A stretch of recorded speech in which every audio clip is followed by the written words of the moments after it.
दोस्तों, आपसे निवेदन है कि वीडियो को पूरा देखिए और चैनल को सब्सक्राइब जरूर कर लीजिए। क्या धरती के लिए ऑक्सीजन है महासागर?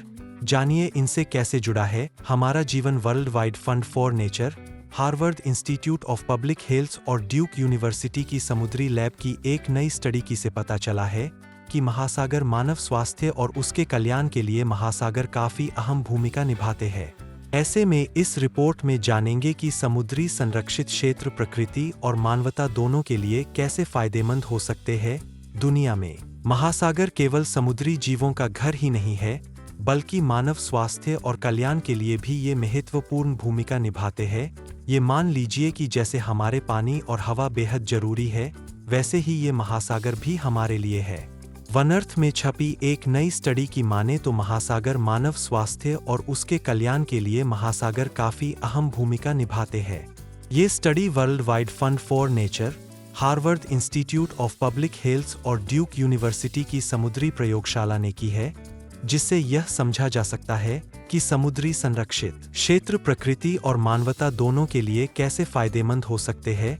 समुद्री संरक्षित क्षेत्र वे क्षेत्र होते हैं जहां सरकारें मानवीय गतिविधियों को सीमित करती है ताकि समुद्री पारिस्थितिकी को संरक्षित किया जा सके। जब कोई क्षेत्र संरक्षित घोषित किया जाता है तो उस क्षेत्र में मछली पकड़ने, पर्यटन गतिविधियों, तेल खुदाई और अन्य व्यावसायिक गतिविधियों पर प्रतिबंध लग जाता है। यह क्षेत्र जैव विविधता को बचाने और महासागर की प्राकृतिक स्थिति को बहाल करने का काम करते हैं, जिससे न केवल समुद्री जीवों को लाभ मिलता है, बल्कि स्थानीय मानव समुदायों को भी सकारात्मक प्रभाव महसूस होता है। महासागरों की सुरक्षा के लिए उठाए जा रहे कदम संयुक्त राष्ट्र समर्थित जैव विविधता योजना के तहत 2030 तक विश्व की 30% भूमि और महासागरों की सुरक्षा का लक्ष्य रखा गया है।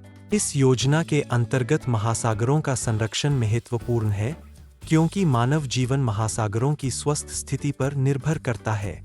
यह अध्ययन इस दिशा में एक महत्वपूर्ण कदम है, जिससे पता चलता है कि समुद्री संरक्षित क्षेत्रों का विस्तार मानव कल्याण के लिए कितना आवश्यक हो। समुद्री संरक्षण वैज्ञानिक डैनियल वियाना की टीम ने 1973 से अब तक समुद्री संरक्षित क्षेत्रों के प्रभावों का गहन अध्ययन किया। इस स्टडी में 234 समुद्री संरक्षित क्षेत्रों का विश्लेषण किया गया, जिनमें से 60% क्षेत्रों में जैव विविधता और मानव कल्याण में सकारात्मक बदलाव देखा गया। इसका मतलब है कि समुद्री संरक्षित क्षेत्रों का विस्तार न केवल समुद्री पर्यावरण को मजबूत बना सकता है, बल्कि इसे आसपास के तटीय क्षेत्रों के लिए भी फायदेमंद साबित हो सकता है। इस प्रकार के क्षेत्रों में जैव विविधता संरक्षण के साथ साथ टिकाऊ उपयोग की अनुमति भी दी जाती है। उदाहरण के लिए, मछली पकड़ने की कुछ ऐसी विधियां जो समुद्री पर्यावरण को नुकसान नहीं पहुंचाती है, इसलिए उन्हें ही यहाँ अनुमति दी जाती है। महासागरों में मौजूद हो तो है पोषक तत्व। महासागरों में बहुत सारे पोषक तत्व मौजूद होते हैं जो मानव स्वास्थ्य के लिए आवश्यक है। हमारे महाद्वीप और द्वीप विभिन्न जलीय स्रोतों से घिरे हुए हैं, जहां से विटामिन, खनिज और फैटी एसिड युक्त खाद्य पदार्थ प्राप्त होते हैं। जलीय खाद्य पदार्थों से मिलने वाले ये पोषक तत्व शरीर द्वारा आसानी से अवशोषित हो जाते हैं, और यदि इन्हें पोषण की दृष्टि से कमजोर लोगों तक पहुंचाया जाए तो कुपोषण से निपटने में यह सहायक हो सकते हैं। बढ़ती जनसंख्या के साथ जलीय भोजन की मांग भी बढ़ती जा रही है, जिससे महासागरों पर दबाव बढ़ता जा रहा है।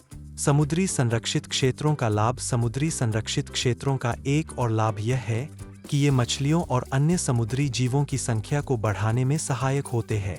हालांकि समुद्री संरक्षित क्षेत्रों के माध्यम से कुपोषण की समस्या को हल करना चुनौतीपूर्ण होगा। कई समुद्री संरक्षित क्षेत्रों का प्रभावी प्रबंधन नहीं होता, जिसके कारण लाभ सीमित रह जाते हैं। इसके विपरीत, दुनिया भर में टिकाऊ तरीके से प्रबंधित मत्स्य पालन से पकड़ी गई मछलियों का 77% हिस्सा सुरक्षित स्रोतों से आता है। जलीय कृषि का क्षेत्र भी धीरे धीरे स्थिरता की ओर बढ़ रहा है, लेकिन इसमें सुधार की अभी भी आवश्यकता है। जलवायु परिवर्तन और प्रदूषण एक बड़ी चुनौती। हालांकि समुद्री पारिस्थितिकी तंत्र के लिए जलवायु परिवर्तन और प्रदूषण जैसे खतरे भी चुनौती बने हुए हैं, जिन्हें केवल स्थानीय संरक्षण उपायों से हल